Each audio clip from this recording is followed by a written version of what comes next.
मेरे भारतवासियों, आज मैं आपको बताता हूँ अखंड भारत कैसे बना और उसके साथ साथ खंड खंड कैसे हो गया। और फिर भारत को अगर अखंड बनाना है, फिर मेरे साथ एक शब्द आपको बोलना पड़ेगा।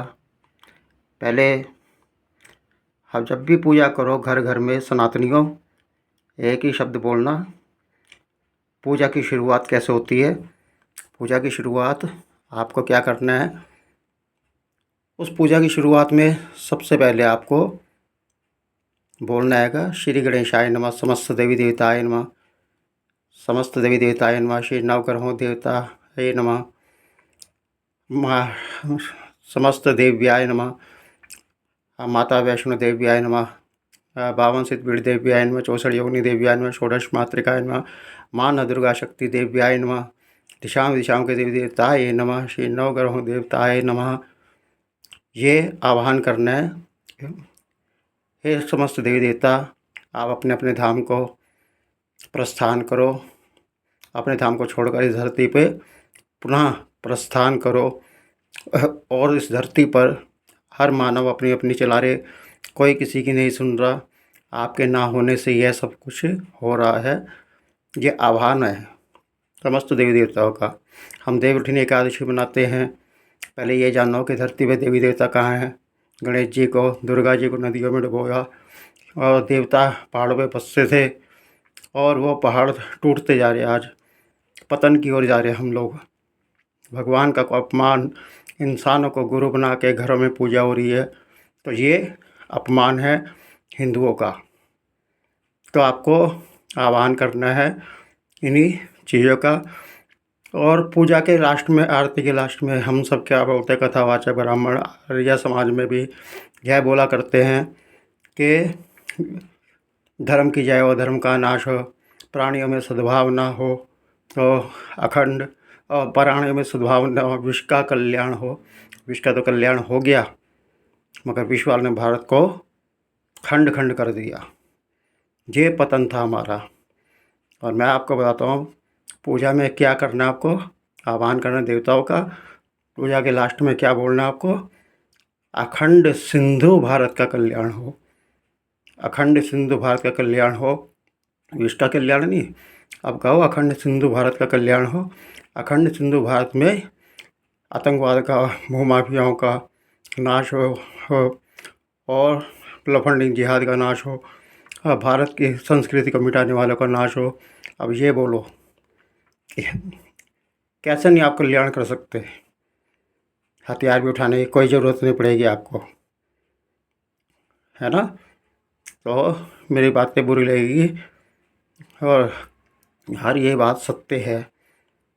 अब ये सुनना कैसे हुआ था भारत खंड खंड, ये सुनो। अखंड भारत के कौन से देश कब भारत से अलग? अखंड भारत से अलग होने वाला पहला देश है सन 1747 में अहमद शाह अब्दाली ने दुर्रानी साम्राज्य की स्थापना की, जिसे आज का अफगानिस्तान माना जाता है। इसके बाद आता है नेपाल। नेपाल सदियों तक भारत की संस्कृति से जुड़ा रहा, लेकिन 1816 की सुगौली संधि के बाद इसकी अलग पहचान बनने लगी और 1904 में ब्रिटिश तिब्बत अभियान के समय नेपाल को स्वतंत्र देश का दर्जा मिला। फिर बारी आती है भूटान की। भूटान भी भारतीय संस्कृति से जुड़ा रहा, लेकिन सन 1910 में अंग्रेजों के साथ हुई पुनाखा संधि के बाद भूटान को स्वतंत्र देश का दर्जा मिल गया। इसके बाद बर्मा, यानी आज का म्यांमार। सन 1937 में अंग्रेजों ने बर्मा को भारत से अलग करके एक नया देश बनाया और फिर सन 1947 में आया सबसे बड़ा बंटवारा, भारत बहुत अच्छी प्रस्तुति है। पाकिस्तान अखंड भारत से अलग होकर एक नया राष्ट्र बना। इसके बाद आता है तिब्बत। तिब्बत भारत से धार्मिक और सांस्कृतिक रूप से जुड़ा रहा, लेकिन 1950 में चीन ने उस पर कब्जा कर लिया और 1951 में यह चीन का हिस्सा बना और आखिर में सन 1971 में पाकिस्तान से अलग होकर बांग्लादेश बना। यानी लगभग 224 साल तक अखंड भारत से अलग अलग देश अलग होते गए और अंत में अखंड भारत हिंदुस्तान बनकर रह गया।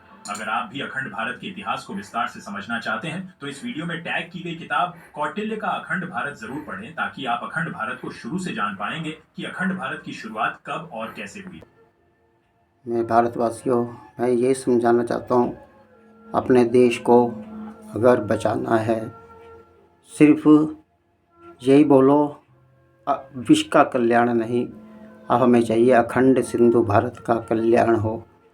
हमने तो विश्व का कल्याण कर दिया था बोल बोल के, मगर उनका तो कल्याण हुआ, हमारा बेड़ा गर्क हुआ। अब ये नहीं, अब कहो अखंड सिंधु भारत का कल्याण हो, अखंड सिंधु भारत में आतंकवाद, भूमाफियाओं का नाश हो, दुराचारियों का, देश के गद्दारों का नाश हो। और इस तरीके से आह्वान करना है। सिर्फ 5 मिनट की पूजा करो, लंबे समय की पूजा ना करो। सबसे बड़ी देशभक्ति है। जिन गुरुओं ने बलिदान दिए देश के खातिर, आज हम उनको भूल चुके। अफसोस ये है, सनातनी कहो अपने आप को, सिंधु सनातनी भारतीय थे, आर्य थे हम, मगर वक्त के साथ साथ हम सब कुछ भूल गए। सिंधु से हिंदू बन गए, मगर ये है, उस हिंदू शब्द ने ऐसा बेड़ा गर्क करा है, आज तक पनप नहीं पा रहे मेरे भारतीयों। अफसोस ये मैं आपको जगाना चाहता हूँ। और सिर्फ जिन गुरुओं ने बलिदान दिए, जिन महाराणा प्रताप जैसे योद्धाओं ने, ऐसे शिवाजी राव जी, ऐसी शक्तिशाली योद्धाओं ने हैं, आज भी हमारे वीर शहीद हो रहे हैं। और सिर्फ पूजा पाठ में हमारे से जो गलतियां हो रही है, मैं पढ़ी लिखी बातों को विश्वास ज़्यादा महत्व नहीं देता। जो अंतरात्मा का ज्ञान है, वहीं से शास्त्र भी बनते हैं, और अंतरात्मा की आवाज़ को सुनता हूँ। और ये शिव जी का ही आदेश है, मेरा आदेश नहीं है, मेरे गुरुदेव भगवान भोलेनाथ का आदेश है। अपने भारत को अखंड देखना है तो यही शब्द बोलना, और अपने भारत के वीर शहीदों के परिवारों के लिए मांगो, और वीर शहीदों के रूप में मांगो परिवारों के लिए, और हमारे वीरों को शक्ति मिले, भारतीय वीरों को शक्ति मिले, शक्तिशाली बने।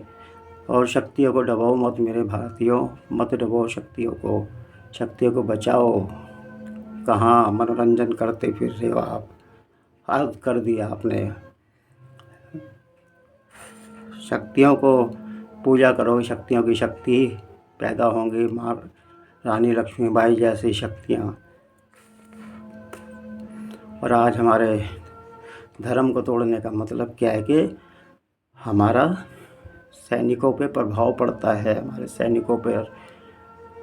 जिनकी फ़ोटोएँ लगा रहे हो आप, उनकी फ़ोटोएँ नहीं, सच्चे सिख यही रहे। हमारे गुरु नानक देव, गुरु गोविंद सिंह जी हैं, गुरु गोरखनाथ, जिन्होंने मुग़लों को भी छक्के छुड़ा दिए। और हमारे हिंदुओं में तो पीरों की पूजा करने जाते हैं, पीरों की। हम वीरों की पूजा करते थे, आज पीरों पे जा रहे हैं। पीरों का मतलब पीर पड़ा हुआ है, और वीर बॉर्डर पे खड़ा हुआ है। और वीर वही रक्षा करता जो खड़ा हुआ है।